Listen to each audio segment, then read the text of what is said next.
I'm Tessa Lorne. And yes, my parents actually sued me. Why? Because I wouldn't hand over the house I bought with my own money to my younger sister, Kylie, a woman who hasn't worked a single day or paid a cent for anything in her life. There they were in court, my own flesh and blood, calling me ungrateful and selfish. Kylie sat between them like a queen at coronation. She didn't speak. She didn't need to. I didn't cry. I didn't argue. I simply handed the judge a sealed envelope. Once he reviewed what was inside, no one on their side could even lift their eyes to meet mine. You ever been betrayed so thoroughly by the people who raised you that you had to defend yourself legally just to keep what was already yours? Let's talk about it. And while we do, let me know, have you ever had to fight your own family just to be treated fairly? Drop a comment. Tell me where you're listening from. We see every message. Anyway, rewind a few months back to the night. It all started unraveling. It was Friday night, 6:00 p.m., and I was carefully folding linen napkins over vintage dinner plates. I'd lit 3 candles and set them beside a pan of thyme-roasted salmon. My small but cozy bungalow in Asheville, North Carolina, smelled like comfort. This place wasn't flashy, but I had paid for every tile, every fixture with savings from years of freelance design work, odd jobs, and living lean while others lived large. By 6:45, the salmon was drying out, and I'd already checked the door twice. My parents finally arrived at 7-Eleven, waltzing in like they were inspecting a property they'd just bought. My mother grimaced at the hand-woven rug I'd hauled home from a street fair. My father made a brief noise, as if the art on the walls offended him. But I smiled. I told myself they came. That had to mean something. Then the bell rang. Kylie swept in at 7:29 p.m., dressed in ivory silk trailing perfume I couldn't name, only that it smelled like money. Her stilettos echoed across my hardwood floors like punctuation.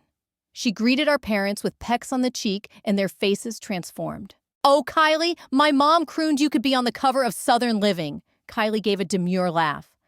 "It's just something casual from Milan," she said, adjusting her necklace so the diamonds caught the chandelier light.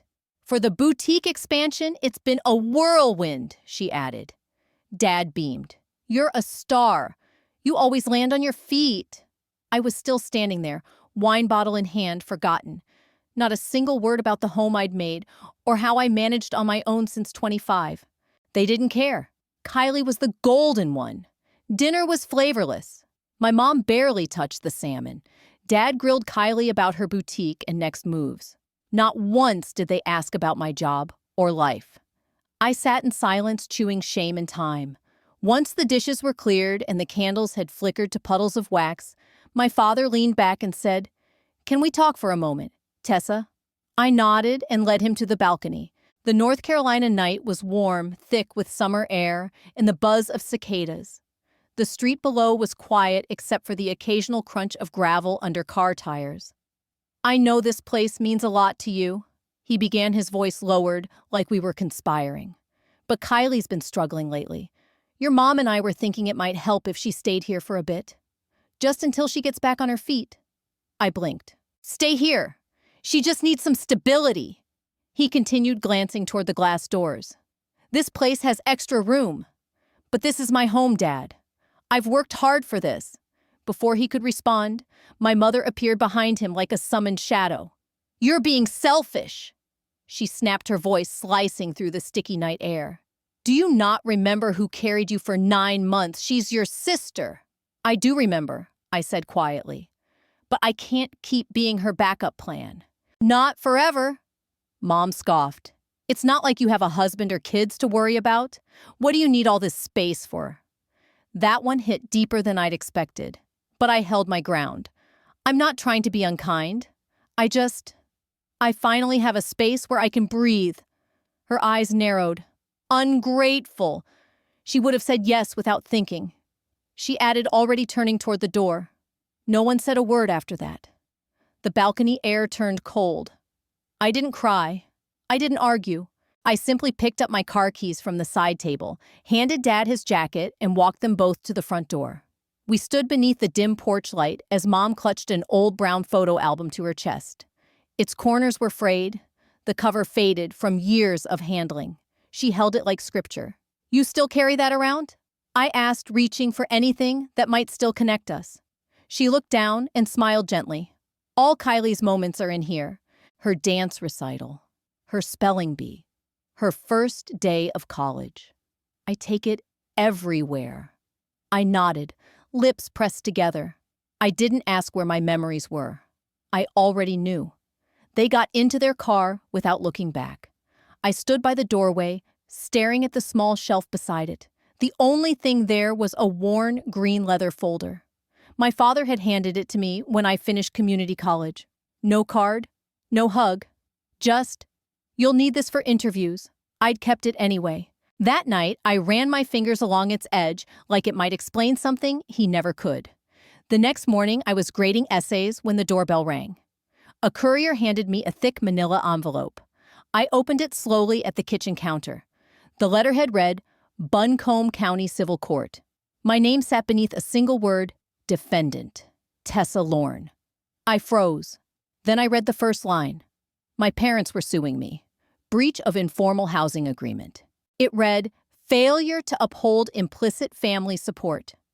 I stared at the heading, the bold legal font blurring slightly as my chest tightened. Then at the bottom, I saw her name, Kylie Lorne, neatly signed beneath my parents as co-petitioner. She had signed it. My sister had signed it. I didn't blink. I didn't breathe.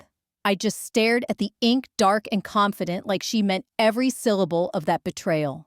The weight of seeing my name under the word defendant pressed into me like a slab of granite. I set the papers down carefully, like they might burn me if I handled them too fast. Then I stood, circled the living room once, twice, trying to make sense of the absurdity. My thoughts weren't racing. They were stuck, paralyzed on the ridiculousness of it all. Promissory housing support. Emotional dependency. Since when did family sarcasm count as a binding contract?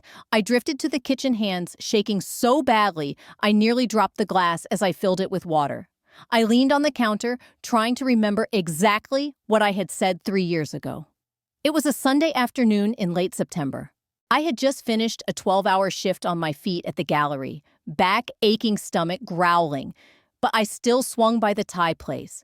Kylie liked to pick up takeout for everyone. Our parents were cheerful. Kylie had just returned from some creative rebirth intensive in Sedona, and the entire dinner revolved around her breakthroughs. I remember sitting stiffly on the ottoman while she sprawled across the couch, barefoot arms, flailing, laughing about how she had detoxed her ego. At one point, she giggled and said, "Maybe I'll just live in your guest room forever and feed off your strong woman energy." I had laughed not because it was funny, but because it was easier than fighting. Then I mumbled, "Sure, just as long as you take out the trash." It was a joke, a throwaway line, and now, a lawsuit. I pulled the envelope closer, flipping pages with trembling fingers. There it was, paragraph 6, citing a verbal agreement made in familial presence about long-term housing support. No contract, no initials, just twisted recollections of an exhausted moment. My phone buzzed once on the counter, then fell silent. I didn't check it. I didn't want to hear from anyone in that house. Instead, I grabbed my keys and walked straight out the door. Didn't change my shirt, didn't bother with matching shoes. I drove to the address listed at the top of the legal packet. The law firm was tucked into a sterile corporate plaza outside downtown Asheville, sandwiched between a wellness spa and a smoothie chain. The windows gleamed with practiced professionalism. The receptionist didn't even look up as I approached. "I'm here about a suit," I said, holding out the envelope like it was my last anchor. Filed under the name Tessa Lorne. She tapped a few keys, smiled faintly, and said, "One moment. Mr. Farnsworth isn't available," the receptionist said, without glancing up. "But one of our junior associates can meet with you." Moments later, a man in his early 30s stepped out, sleeves, rolled up tie slightly off-center, and a to-go coffee in hand. "Miss Lorne," he asked, already motioning for me to follow him down the hallway. I trailed him to a narrow office with mismatched chairs and a half-dead plant on the windowsill. He shut the door, gestured for me to sit, and I explained who I was, and what had been delivered to my door that morning. He didn't look shocked. If anything, he looked prepared. "Right," he said after flipping through the paperwork I'd brought. "So first things first, you'll want to hire your own counsel. I'm not here to give advice, just clarity." I nodded stiffly. "The petition was filed about 2 weeks ago," he continued. "And yes, your sister Kylie is listed as a co-petitioner. But more than that, she's already made public statements on the matter." My stomach dropped. "Public?" I asked, voice hollow. "Where?" He hesitated, then gave a vague shrug. "She did an interview for a podcast.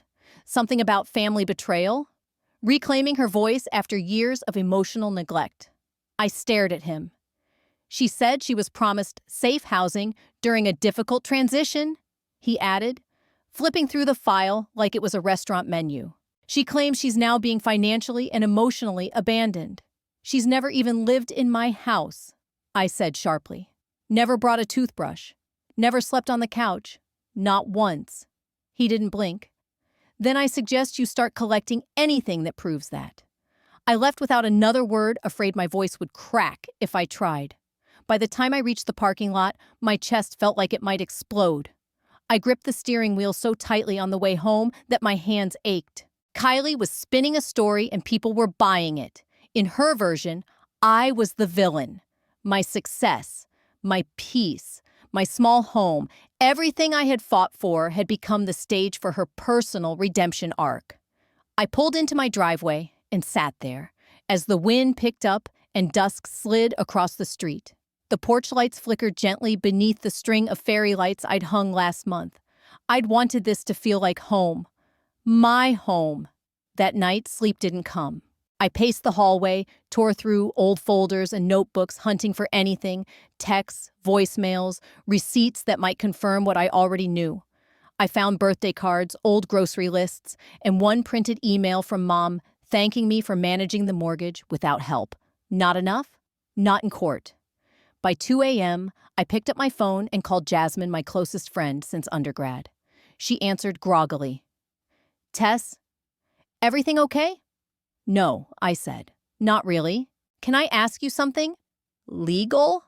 I told her everything, hesitantly, at first, then in a flood. "This isn't just drama," she said suddenly, wide awake. "They're laying a foundation." She paused.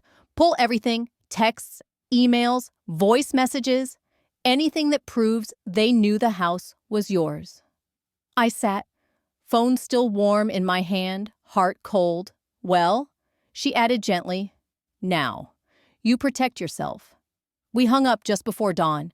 I wrapped myself in a blanket and stared at the legal papers spread across my coffee table. It still didn't feel real. A cruel comment, I could have moved past that. Even a heated argument, a misunderstanding, I could have forgiven. But this was premeditated. I glanced over at the cluttered entryway table. The mail pile sat where I'd dropped it days ago. I walked over, mind buzzing, flipping through credit card promos, utilities, and a couple medical flyers. Then I saw it, one clean white envelope. Blue Ridge Bank, Asheville branch. Addressed to Kylie Lorne. Sent to my house. I held it between two fingers like it might sting. She hadn't just filed a lawsuit. She'd claimed my home as her own. The paper crackled in my grip as I stared at her name printed boldly beneath my address. My name wasn't even listed. Just hers. And right below, current resident. My stomach lurched. This wasn't an oversight. This was intentional. A message. A move on the board. I didn't even think. I grabbed my keys still in yesterday's jacket pocket and drove straight to the Blue Ridge Bank branch on Broad Street where I'd opened my mortgage 3 years ago. Inside, the air was antiseptic and cold. The fluorescent lighting buzzed overhead. A young man at the customer service desk gave me a rehearsed smile, the kind you know comes before bad news. I handed him the envelope. "There's a mistake," I said calmly. "My sister doesn't live at this address." He scanned the document, tapped his keyboard, then tilted his head. "Actually," he said slowly, "according to our records, she does. We received a notarized lease agreement last month verifying her residency." My throat went dry. "A lease?" I echoed. "She's never lived with me. Not a night." He hesitated, then swiveled his monitor, just slightly, Not enough for me to read, just enough to see a digital signature line. It was submitted by a Ms. Lorraine Lorne, he added. Your mother. I presume I stared at him blankly. Yes, I said, though it sounded like someone else speaking. But she doesn't own the property. I added. I do. It's mine. He looked uncomfortable now, shifting in his seat. The form was processed through a family legal office. It's not uncommon in transitional housing disputes. He paused. If there's a legal challenge, I'd recommend contacting your attorney directly. I nodded, said nothing, and left before the tears hit. The pit in my stomach wasn't a pit anymore. It had grown claws, wrapped around my ribs, squeezing. I didn't drive home. Not yet. Instead, I turned onto the back road leading to my parents' place, the one I hadn't driven in nearly a year. The porch looked unchanged. Faded white paint, brass wind chimes spinning in the mountain breeze, a crooked welcome mat no one had ever replaced. I parked at the curb, hands trembling. Got out. Walked up the front steps. I rang the doorbell once. Nothing. I knocked harder. Still no answer. Then I saw movement behind the front blinds. A moment later, the door creaked open, just a sliver. Enough for my mother to slip outside and quietly close it behind her. Tessa, she said gently, like I was a surprise guest instead of her daughter. What a surprise. I didn't respond with a hug. I met her eyes. Did you sign a lease saying Kylie lives in my house? Her smile didn't waver. Not even a twitch. She's your sister, she said like that was explanation enough. She needs stability. You've done so well, honey. We thought you'd understand. Something inside me cracked, but not loud enough to echo. Not loud enough to scream. I kept my voice steady and asked the question I'd buried for most of my life. Did you ever actually want me? Or just what I could provide? She blinked, caught off guard. Her gaze dropped to the porch floor. Her lips flattened. We only want what's fair. Fair. That word slapped harder than a shout. I turned and walked down the steps without another word. I didn't trust my voice not to break. I didn't drive home. Instead, I pulled into the gravel lot near Lake Windermere, where we used to have family picnics. The place was empty now, save for the ducks bobbing along the shoreline and a cyclist in the distance. The sun was beginning to drop, stretching shadows across the water. I sat in the car and stared out at the lake, thinking about a day I had tried hard to forget. Senior year. I had spent weeks drafting my valedictorian speech. I'd rewritten it 5 times, practiced in front of the mirror until I hated my own voice. When I stood on the stage, nerves high, palms sweaty, I was mid-sentence, thanking my teachers when I heard it. A slurred voice from the middle of the auditorium. Tell them how you cheated your way in Tessa, Kylie. Drunk. Loud. And worse, our parents laughed. Later, Mom just said, you know how emotional she is. Don't take it to heart. But I did. I carried it through every scholarship, every job, every quiet milestone. Because deep down, I knew if Kylie had done any of it, they would have thrown a parade. For me, just pressure to do more. That night, I couldn't sleep. I paced the kitchen, opened old drawers, checked texts I'd already read a dozen times. Finally, I messaged Jasmine. Her reply came around 11:57 p.m. I found something. You need to see this. Call me when you're alone. I didn't wait. I called immediately. Her voice was tired but focused. Tess, the judge on your case? He used to be part of the same firm as Kylie's lawyer. My breath caught. So, they know each other. Yes. And it gets worse. She hesitated. Remember your grandfather's estate? When Kylie got that large inheritance and you were told there was nothing left. Yeah, I whispered. They said there was a filing error, that he forgot to update the will. Jasmine was silent for a moment. Then she said softly, that story about your grandfather's will. It wasn't true. I gripped the phone tighter. There's a trust fund. She continued, originally split between you and Kylie, but someone started transferring large sums into a private account about 6 months before the estate closed. And it was all processed through Kylie's lawyer. My body went cold. You're saying this has been building for years? I can't say who planned what Jasmine said carefully, but someone helped her. And it didn't start with the lawsuit. That was just the final move. When we ended the call, I didn't cry. I didn't scream. I just sat there alone in the dark. I didn't turn on the lights. I didn't make tea. I didn't scroll my phone. Instead, I opened Jasmine's email. There was a PDF attached. I clicked. Line after line of financial transfers, internal notes, metadata, signature logs. The original trust documents clearly listed both our names, but a later version.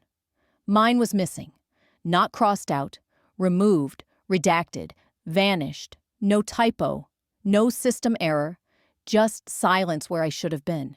It wasn't a single lie. It was a trail, a methodical wiping away of my claim to anything we were meant to share. I didn't sleep. The pale blue glow of my laptop screen filled the room like ghostlight. I kept scrolling as if the truth might shift on the third, fourth, or fifth pass. Each time I paused at the metadata tab, last edited, 3 days after Grandpa Arthur's funeral. Edited by a junior paralegal at a mid-sized firm in Portland, Oregon. The name stuck. I remembered hearing it years ago when Kylie was bragging about how her trust fund was being consolidated for better growth. As morning crept in, I made coffee that tasted like regret and ashes. At 8:02 a.m., I called Jasmine. By 9:00, she was seated at my kitchen table in her familiar worn cardigan. Dark hair pulled into a tight bun, eyes sharp behind her glasses. "Tess," she said, pointing at the screen, "this is the original edit log." They tried to erase the earlier version, but see this. It left a digital shadow, a ghost in the file history. Then she tapped again. Here's the kicker. That digital notary stamp. It's from that same paralegal, the one who worked for the firm that now represents Kylie. The metadata shows a modification dated 3 days. Post-funeral, long after Grandpa's wishes were read aloud. I leaned back, numb. So it wasn't just left out. It was changed after the funeral, after the reading. She nodded solemnly. Not just changed, Tessa. Manipulated. Your name was there, still faint under the white overlay, still recoverable. My fingers curled tightly in my lap. So it wasn't a mistake. It was erasure. And Kylie's version of the trust, Jasmine held it up. Clean. Flawless. No visible edits. No trace. That made it worse. Like someone had scrubbed me out of my own family history and polished the lie to perfection. We sat in silence until a knock at the door shattered it. I stood slowly. Outside, a courier waited, holding a thick white envelope labeled in sharp block letters, Tessa Lorne. I signed without speaking. My hands trembled slightly as I broke the seal on the envelope. Another legal summons. Kylie and my parents were suing me again. The first page read, intentional family hardship, followed by refusal to release property belonging to the intended beneficiary. Attached were affidavits signed by both my mother and father, claiming the house was always meant for Kylie, that I had rejected multiple chances for reasonable resolution, that I was now the source of emotional harm to the family. Behind me, Jasmine stood silently as I read. They're trying to paint you as the aggressor, she whispered. I couldn't respond. My chest felt like it was caving in from the inside out. All I could see were memories. The handwritten grocery lists I used to stick on Mom's fridge. The gas bills I paid after Dad lost his job, never asking to be repaid. The tuition deposit I quietly helped cover for Kylie before she dropped out. They'd turned every quiet act of love into legal fuel. I need air, I muttered, slipping outside. The wind had picked up. Dry leaves blew across the sidewalk, clinging to the damp concrete like truths that refused to disappear. I got into my car and drove. Not home, not to Jasmine's, straight to Everpine Assisted, living a small brick building at the edge of Hendersonville where Miss Evelyn Brooks now lived. She had once been my grandfather's assistant, typing away in his office corner with peppermint-striped nails and a memory sharper than any filing cabinet. Now she looked smaller, thinner, wrapped in a pale gray shawl, but her eyes still cut through haze like truth through fog. He didn't mean to hurt you, Tessa, she said after I explained everything. Your grandfather thought Kylie needed the house. He hoped it would anchor her, but he never meant for her to have everything. My throat burned. Then why was I left out of the trust? Loretta nodded slowly. then turned toward her nightstand. Because someone didn't want you to find this. With shaking hands, she pulled out a worn, brown envelope aged at the corners. Scrawled across the front in my grandfather's familiar slanted handwriting in case of dispute. For Tessa. I held it carefully like it might crumble or explode. He told me to keep it safe, she said softly. Said it had all the backups. The truth. Just in case things got ugly. My eyes stung. Why didn't you send it sooner?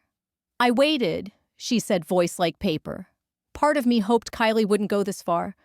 And maybe part of me didn't want to see you go through what I watched your grandfather suffer through with his siblings. She squeezed my hand. Family can turn sour faster than milk in July. Thank you, Loretta, I whispered. On the drive home, the envelope sat in the passenger seat like a living thing. My palms were slick. I couldn't stop glancing at it, wondering what kind of truth could finally cut through the lies. Back in my bedroom, I sat on the edge of the bed. Envelope untouched, eyes on the ceiling. Then I picked up the phone and called my father. He answered on the second ring, his voice casual, unaffected. Did you get the paperwork? For a second, I couldn't respond. Make sure she doesn't talk to the media, he added smoothly. This needs to be clean. My jaw locked. I forced the words out. It's me. Silence. Then, click. The line went dead. That was it. That was the moment the final thread snapped. Not when they sued me, not when they forged a lease, not even when Kylie filed as the co-beneficiary of my home. No, it was that moment. When my father didn't recognize my voice. When he hung up like I was a transaction gone wrong. Background noise. Static. I looked down at the envelope in my lap, the one Miss Evelyn Brooks had given me. The wax seal cracked beneath my fingers. What was inside wasn't just a letter. It was a blade. A truth I didn't ask for, but could no longer ignore. I didn't sleep that night. Not really. The letter from my grandfather lay open on my desk, the seal reduced to dust. His handwriting was deliberate, sharp, almost surgical, just one page, but every word cut clean. Still, it wasn't just the letter that kept me awake. It was the spreadsheet clipped behind it. Yellowed columns on old ledger paper, transfers, account names, dates. I sat up straighter, opened my laptop, and pulled up the scanned files Jasmine had sent me earlier. I placed them side by side, and there it was. The numbers matched. Subtle transfers. Small enough to avoid notice. Hidden beneath something called the Joint Family Improvement Fund. Innocent on the surface. Empty in reality. Every entry linked to Kylie. But the money didn't go directly to her. It had been routed through a private firm, Wheeler and Cobras Management, which just happened to share ties with our family's longtime financial advisor. The same man who once smiled and said, "You don't need to concern yourself with these things. Miss Lorne, your parents have it all handled, like a sleight of hand." The same parents now suing me for emotional hardship. By the time the sun crept through the kitchen blinds, I was on my second cup of bitter black coffee. It tasted like ash. I hit print. 1 page, 2, then 5, 10. Dozens of sheets slid from the printer until I had a stack of paper thick enough to shake a courtroom. I grabbed a red pen, underlined my name on every original trust entry, then circled the section where it disappeared, beneficiary removed, again and again until the ink bled through. Like if I highlighted it hard enough, maybe the pain would lessen. It didn't, because this wasn't just betrayal. It was surgical erasure, coordinated and clean, signed with affection, and buried beneath the word family. And now I had proof. I just needed to decide what to do with it. I sat back, closed my eyes, and without warning, I was 12 again. My fingers clenched a math test, 96% circled in bold red ink.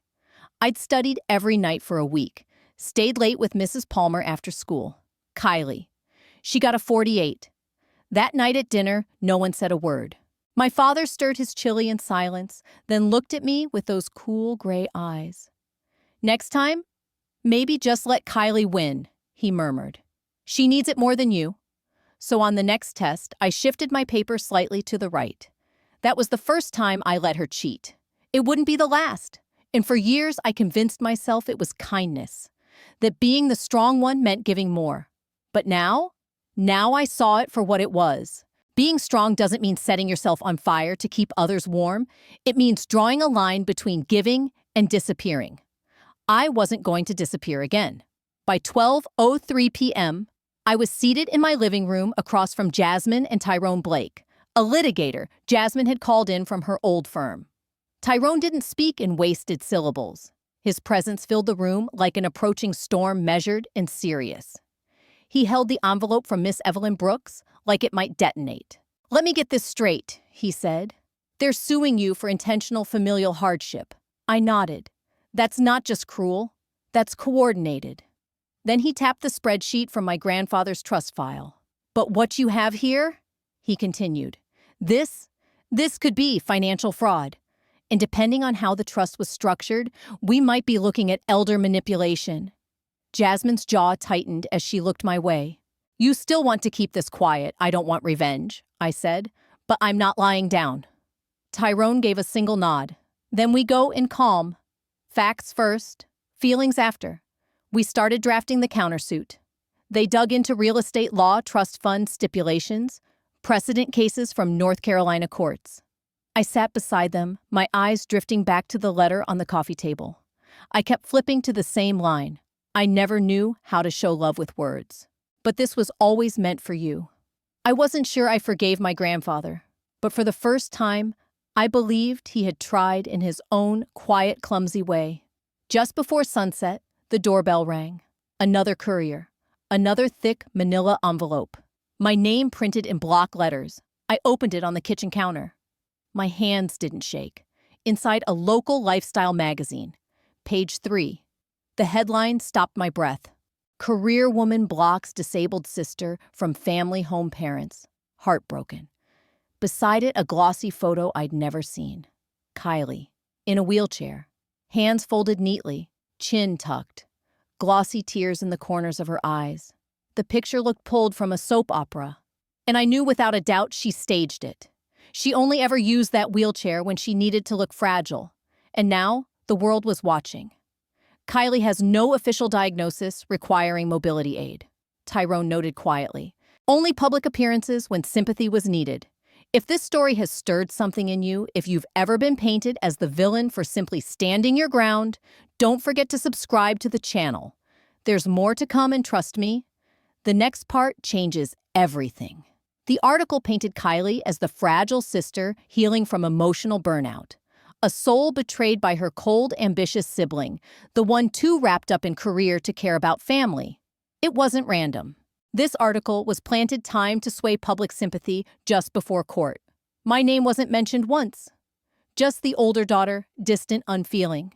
And at the bottom, Kylie's quote stared back at me in bold black type. "I just want what's fair. My sister has everything." I didn't call her. I didn't respond. Instead, I opened my grandfather's letter, scanned a single line, and forwarded it to the article's reporter. No greeting, no explanation. Just one sentence. "My legacy belongs to the one who never asked." No name, no signature. Just truth dropped into the current like a smooth stone, sinking deep. By 8:44 p.m., Jasmine texted, "You saw the article?" I replied, "Yes." A moment later, another message came through a screenshot of the comment section, and people were starting to ask questions. Why isn't the sister named? Did Kylie actually pay for anything? Didn't Tessa cover their parents' mortgage after the 2014 layoff? Buried halfway down the thread was one comment that stopped my breath cold. Sometimes the one who stays silent is the one who's been carrying everything. I leaned back in my chair and stared at the packet Tyrone had left on my desk. 64 pages, filed, formatted, ready. When we entered that courtroom, I wouldn't be dragging rage or history. I'd be walking in with fax receipts and a name that deserved to stay written where it belonged. By 10:26 a.m. the next morning, we reached the courthouse. Heavy clouds stretched across the sky, casting pale shadows across the courthouse windows. I walked between Jasmine and Tyrone, silent. The weight of the file felt heavier than my bag. We passed through security, climbed the stairs, entered the courtroom. It was quieter than I expected. Cold, sterile, not peaceful, just tight like every surface was holding its breath. Kylie sat on the opposite side, draped in a soft, beige shawl that pooled around her like spun silk. Her hair was curled just enough, framing her face like an old family portrait. She looked delicate, by design. Her expression was carefully curated, equal parts sorrow and resilience. Chin lifted as if saying, "I've been through so much, and I'm still standing." My parents sat behind her. My mother's stare never wavered. My father. He never looked at me at all. The judge entered. The clerk called for silence. Court is now in session. Kylie's attorney stood first. His navy suit looked tailored, sharp enough to cut. His voice was soft, reassuring until you really listened. "Ladies and gentlemen of the court," he began. "This case is not simply about a house. It is about love, trust, and the betrayal of both." He paused for effect. "My client, Kylie Lorne, trusted her sister with far more than bricks and drywall. She entrusted her with family." Another pause. What she received, he said smoothly, was emotional abandonment and psychological harm. "My client is not only living with a disability," Kylie's attorney continued, "she has been systematically denied access to what was meant to be shared, promised both in spirit and in practice." He gestured gently toward her, a picture of delicate suffering in her beige shawl. "Ms. Kylie Lorne has watched her sister weaponize a home using legal loopholes to isolate and control a sibling who only ever needed compassion." The words filled the air like smoke, slow, curling, and hard to grab. A few soft gasps echoed from the gallery. One woman even shook her head in sympathy. My mother dabbed her eyes delicately, with a tissue folded into a perfect square. My father leaned forward, hands clasped in dramatic prayer. Neither of them looked at me. When our turn came, Tyrone Blake rose. He didn't fix his cuffs, didn't perform for the room. He simply opened a folder and looked the judge square in the eye. "We'll be providing documents, Your Honor," he said clearly. "Not drama." Then he sat down again. No theatrics, no speeches, just the calm before a truth that couldn't be spun. The judge gave a small nod. "Proceed." Tyrone stood again and began presenting piece by piece. First came the original will, scan dated 5 years back. Both daughters named as equal beneficiaries. Then came the financial withdrawals, small at first, then more frequent, systematic. My parents had been quietly siphoning money from the trust for years, all while telling me it was locked, untouchable, preserved for legacy. And I had believed them. Next, Tyrone submitted Kylie's mailing address records, listing my house as her legal residence months before she claimed she'd been locked out. Then came the forged lease, filed through her lawyer, claiming tenant rights, signed with my initials, but it wasn't my handwriting. And finally, the letter. My grandfather's letter. Not read aloud, just entered into evidence sealed in a clear folder. The courtroom went still as the judge flipped through the pages. No one moved, not even Kylie. That silence said more than her lawyer ever could. And then came something I hadn't prepared for. My turn. I walked slowly to the stand and placed my hand on the Bible. I didn't fix my jacket, didn't steady my breathing. I just sat with my back straight. "Tell us, Ms. Lorne," the judge asked gently, "why is this house important to you?" I looked directly at him. "Because I bought it," I said plainly. "With my own money, no help, no promise made, just work. Quiet, hard work." Tyrone asked a few more questions about dates, down payments, savings records. I answered simply. No emotion, just facts. Then came the final question. "How does it feel," he asked softly, "to be sued by your own parents?" I looked across the courtroom. My mother's eyes sharpened. My father kept staring at the floor. "I learned to stop crying in front of them a long time ago," I said. The room held its breath. No gasp, no whisper, just the slow sound of Tyrone gathering his papers. Jasmine leaned in and whispered something in his ear. Tyrone nodded once. "Your Honor," he said evenly, "with the court's permission, my co-counsel would like to cross-examine the plaintiff's representation." The judge gave a curt nod. "Proceed." Jasmine Reed rose smoothly. Her steps were measured, her presence unmistakable, the kind of confidence you don't learn in books, but earn by weathering 100 tense courtrooms. She approached Kylie's attorney with calm precision and held up a printed article. You were previously employed by Fairmount and Brooks in Raleigh, correct? He straightened. Yes. You left under internal investigation for alleged misconduct involving probate court filings, including coaching clients on how to deliver coordinated testimony. Is that correct? His jaw tightened. That case was dismissed. Jasmine tilted her head. Dismissed isn't the same as disproven. The judge glanced up, made a note. He didn't speak, but the change in his posture was unmistakable. The energy in the room shifted. Suddenly, things weren't leaning in Kylie's favor anymore. Then, Tyrone stepped forward again. Ms. Lorne, he said, turning toward Kylie, if your sister truly abused and excluded you, why did you list her home address on a credit card application filed just 3 weeks ago? Kylie blinked. What? He handed the signed document to the clerk. Verified. Dated. With your signature. I must have made a mistake, she stammered. Maybe I thought it was still my mailing address. But earlier, Tyrone said evenly, you testified that Tessa locked you out, cut off contact, refused communication. Which is it? Her gaze darted. To her lawyer, to our parents, then back to the judge. No one said a word. The judge's voice broke the silence. We'll reconvene in 1 hour. When we return, I expect clarity, not contradictions. Especially from the plaintiff. The gavel fell. 1 strike. I exhaled. The courtroom stirred as people stood and filed out. Some whispered as they passed me. Others avoided my eyes altogether. I stayed seated, slowly organizing the files in front of me. Neat rows, clean edges, controlled breath. Tyrone leaned down and whispered, 1 hour. Get some water. Stay steady. I nodded, but didn't move right away. My hands weren't shaking, but my heartbeat had changed slow and certain, like a drum rolling just before the storm. Eventually, I stepped into the hallway and headed toward the waiting area. A water cooler buzzed quietly next to a row of steel chairs. The air out there was cooler, more fragile, full of low phone calls and tension. I passed a couple of reporters who pretended not to look, pens frozen mid-page, and that's when I heard it.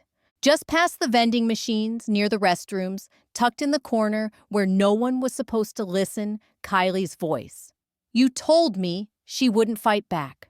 Her voice wasn't loud, but the bitterness in it carried like static. You said she was tired, that she didn't have anything left. Then my mother's voice, sharper than a scalpel. Keep your voice down. You're making it worse. Stick to the plan. Say you were emotionally coerced just like we rehearsed. I didn't move. I didn't breathe. I didn't make a sound. I slipped my phone from the inside pocket of my blazer and tapped record. My thumb didn't tremble. I stayed hidden behind the vending machines, their voices slicing through the silence like dull blades. Kylie let out a bitter, choked laugh, too loud to be accidental. You never cared about the house, she snapped. You just didn't want her to have it? There it was. Not a confession, but an admission. Raw, ugly, unfiltered. And when I finally turned away, I didn't feel victorious. I felt like someone walking away from a slow-motion car crash, one I saw coming 5 miles back but couldn't avoid. 10 minutes later, I sat on a cold bench just outside the courtroom, sipping lukewarm water from a paper cup. Through the plexiglass windows, I watched a world that didn't care what was happening inside these walls. People rushing to lunch breaks, checking parking meters, stepping out of elevators with no idea that a family was breaking open, one lie at a time. Exactly 56 minutes after the recess began, the bailiff called us back in. When I stepped into the courtroom, something had shifted. Maybe it was me. Maybe it was them. Kylie looked like she'd cried in the hallway.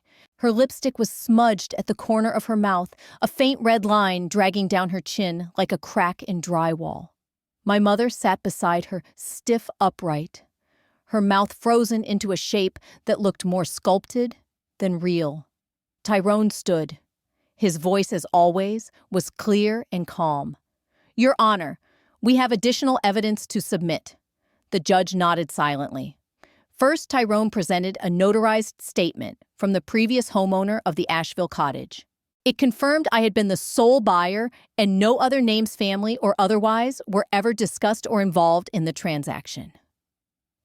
Then came the screenshots. Text messages between Kylie and a friend displayed on a monitor for everyone to see. "I'll guilt them into giving me the house. They always fall for it. I deserve it. She doesn't even want kids. What's she gonna do with it anyway?" Kylie shifted in her chair. Her shoulders drew inward, like she could feel the weight of every gaze now fixed on her. Then Tyrone turned again. "And finally, Your Honor, we'd like to call a witness, Mr. Charles Barlow." A wave of murmurs rippled through the courtroom as a tall man in a navy wool suit stepped forward. His gray hair was perfectly combed, his expression unreadable. "I was Joseph Lorne's attorney for 27 years, he said with composure. "In the final week of his life, I was approached multiple times by Mrs. Lorraine Lorne and Miss Kylie Lorne. They requested I amend his will to remove Tessa Lorne from it. A beat of silence. I declined, and I kept copies of those requests, along with detailed notes." He opened a leather briefcase and removed a file. The soft crackle of unfolding paper was the loudest sound in the room. As he continued, I watched my parents physically shrink. My mother's posture broke her shoulders, collapsing inward. My father never looked up from the floor. His thumb rubbed the side of his knuckle, the same nervous tick he used to have when the mortgage was due and the fridge was half empty. The judge scanned the documents Mr. Barlow had submitted. Then she looked directly at Kylie. Tyrone sat down slowly beside me, face unreadable. Kylie's lawyer muttered something under his breath, but the microphone didn't catch it. That's when Kylie snapped. "You were supposed to help me?" She hissed, her voice, shaking, aimed directly at my mother. "You said you had this." Tears streaked down her face, but not the kind that stir pity. These were jagged, furious, not soft rivers, but shattered glass. She wiped them away with the back of her hand and turned sharply to face the wall. The judge leaned forward, voice cold now. "This court will recess until tomorrow morning for final arguments," she announced. "And let me be perfectly clear, this case borders on misuse of judicial resources. Any further indication of intent to defraud will have consequences. No gavel necessary." The message was crystal. Everyone stood. I tucked my notes away, carefully sliding the hallway recording into the innermost pocket of my folder. I could feel eyes on me, some judging, some sympathetic, others just hungry for drama. I didn't meet their stares. Not until Kylie brushed past me close enough that the hem of her coat skimmed mine. She didn't stop, but she turned just enough to mutter under her breath, sharp, venomous. "If I go down, I'm taking everyone with me, including you." I didn't flinch. I didn't even glance her way. I just zipped my folder and slid it into my leather bag. But her words etched themselves into my spine like ink. I wouldn't forget them, because I knew what people like Kylie did when they started losing. They didn't bow out. They didn't make peace. They flailed. They burned. They dragged. The next morning, before the sun had cleared the horizon, I was walking back into the Asheville County Courthouse. There was a stillness in the air, different than the day before. This wasn't tension. It was finality. The quiet that sits in the chest when you know the end is near, and it might actually go your way. Inside the courtroom, the judge sat taller than usual, her expression unreadable but sharpened. I kept my eyes on the wood grain of the defense table until she called for closing arguments. Tyrone gave my hand a quiet tap under the table. It was time. I stood. No theatrics, no rustling papers or deep breaths. Just the kind of calm that comes from being completely done with explaining your right to exist. I walked to the center of the room. "This isn't about a house," I said, my voice clear low. "It's about being erased. Again."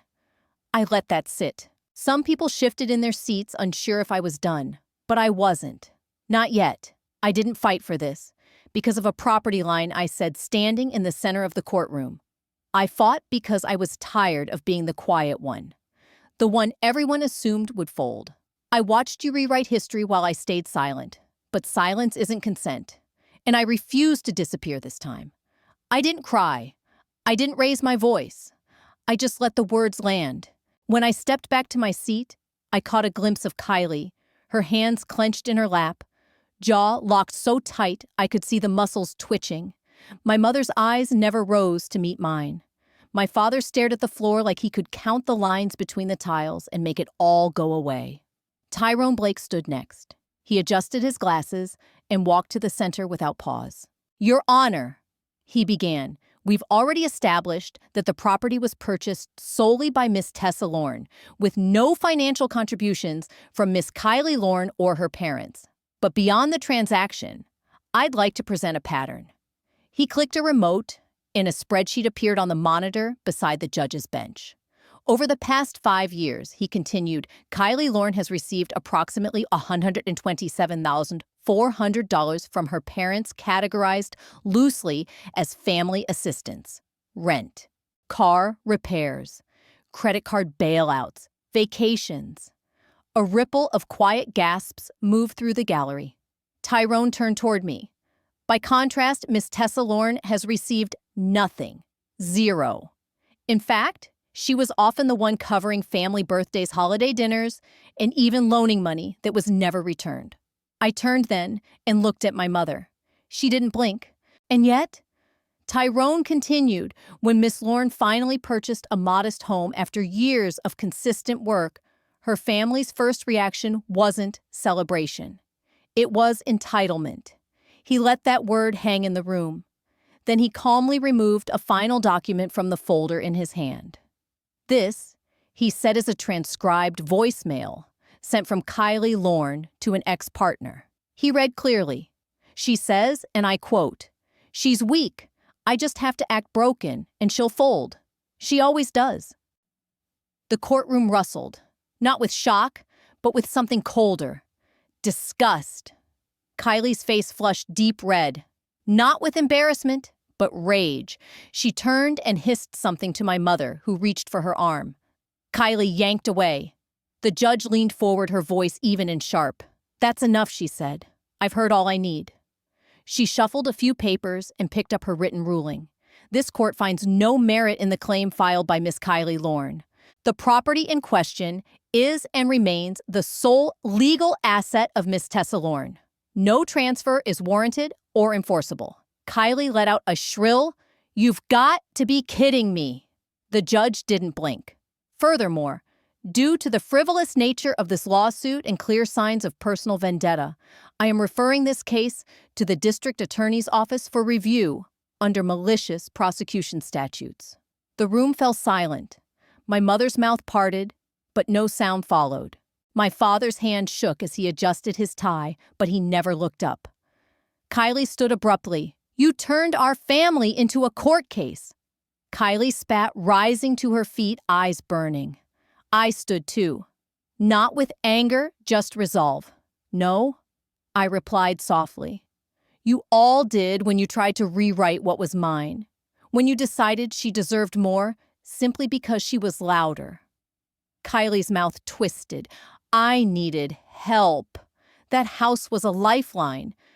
I met her gaze, unwavering. "So was I. And you didn't care." For the first time, my mother spoke. "But not to me." "Kylie, stop it," she said, voice tight. Kylie whirled on her. "Don't you dare tell me to stop. You told me she wouldn't fight. You said we'd take care of it." And right there in front of the judge, the attorneys, the remnants of our audience, her mask shattered. Not just for me, for everyone. The judge slammed her gavel once. "This session is concluded," she said firmly. As the room slowly cleared, I stayed seated, breathing in the stillness that replaced the chaos. Tyrone silently packed up our files. I watched the people I had once bent over backwards to please scatter, like the cast of a play whose final scene had come and gone. No applause, no curtain call. My mother didn't say goodbye. My father walked past me like I was someone asking for change on the sidewalk. Kylie lingered at the exit. "You think you won?" she said. But there was no venom left. Only emptiness. I didn't respond. They left like they always did, without explanation, without apology. But this time, I didn't follow. The judge's gavel echoed once more as the doors closed, and I realized something surprising. Victory didn't feel warm. It just felt finished. Outside, under the courthouse's heavy stone archway, I gathered my coat, tucked the folder beneath my arm, and nodded to Tyrone. We didn't say much. There was nothing left to argue, nothing left to prove. Even as the doors shut behind us, I didn't feel triumphant. I felt like someone who just set down a weight they weren't meant to carry this long. 2 weeks later, I came home. Not just to the house, but to myself. That morning, I walked the short path leading to the porch. The grass had grown uneven in spots. A wind chime I forgot I owned clinked lazily in the breeze. The lock clicked beneath my fingers. Inside, the air wasn't stale. It was still, peaceful. I dropped my keys on the kitchen counter, my hand grazing the corner of the dining table, right where Tyrone and I had eaten greasy pizza the day I moved in. Back then, we didn't even have plates, just paper towels. And exhaustion. And that kind of laughter that only comes after you build something yourself. Now, I stood there alone. Light filtered in through the window, casting long shadows across the hardwood floor. The weight that had once lived in this house, shame, tension, doubt, was gone. And for the first time, I could hear the quiet. Later that afternoon, I opened the mailbox. Mostly junk. Except for one envelope, cream-colored, no return address. Unmarked. I held it for a long moment, then stepped back inside. I brought the envelope inside and opened it while still standing. The handwriting stopped me. My father's. 4 short lines. I don't understand you, but I know now I don't deserve your understanding either. No apology, no explanation, just that. I read it again. Then, once more. I didn't cry. My throat didn't tighten like I expected it might. Instead, I folded the note carefully, walked to my bedroom, and opened the top drawer of my nightstand. I placed it inside. Not to throw away, not to display, just to keep. That night, Tyrone called. "She's gone," he said. "Kylie?" I asked, even though I already knew. "Yeah. Cleared her accounts, left town. No forwarding address. Socials are all deactivated, disconnected." I didn't know what to say. There was a time when I would have felt relief, or even some strange sense of justice.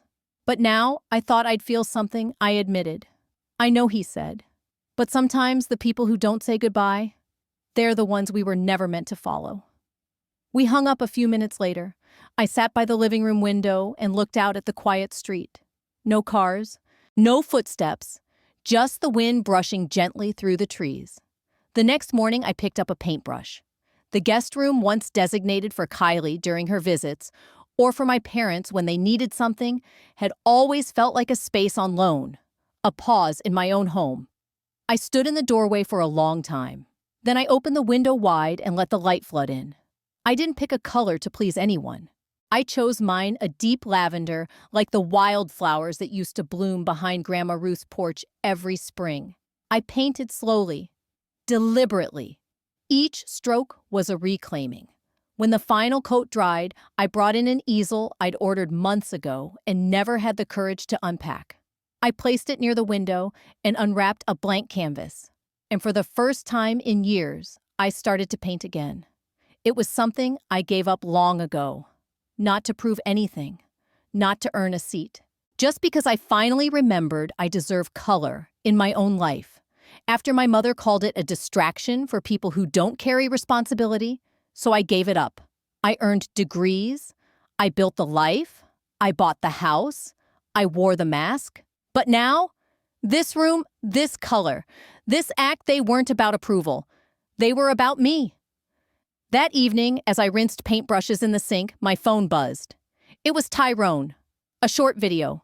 A clip from the final day in court. I pressed play. There I was on screen, standing before the judge, my voice clear, steady. I didn't fight to win. I fought so the silence wouldn't own me anymore. I watched it twice. Then I deleted it. Not because it didn't matter, but because I didn't need it anymore. That voice, that strength was already mine. As dusk fell and shadows stretched gently across the room, I sat on the edge of my bed and looked around the house. It had never been about the deed, or the walls, or the mortgage. This house never asked me to prove my worth. It just waited quietly while I found the courage to finally come home. If you've ever been the quiet one expected to give to fold, to stay silent just to keep the peace, I want to hear from you. Drop a comment below and tell me your story, or simply send a word of encouragement. Because people like us, we carry so much that no one sees. And sometimes speaking out is the most radical thing we can do. My advice: stop measuring your worth by how well you endure being overlooked. You are not selfish for setting boundaries. You are not wrong for choosing peace. And you are allowed to reclaim what was always yours.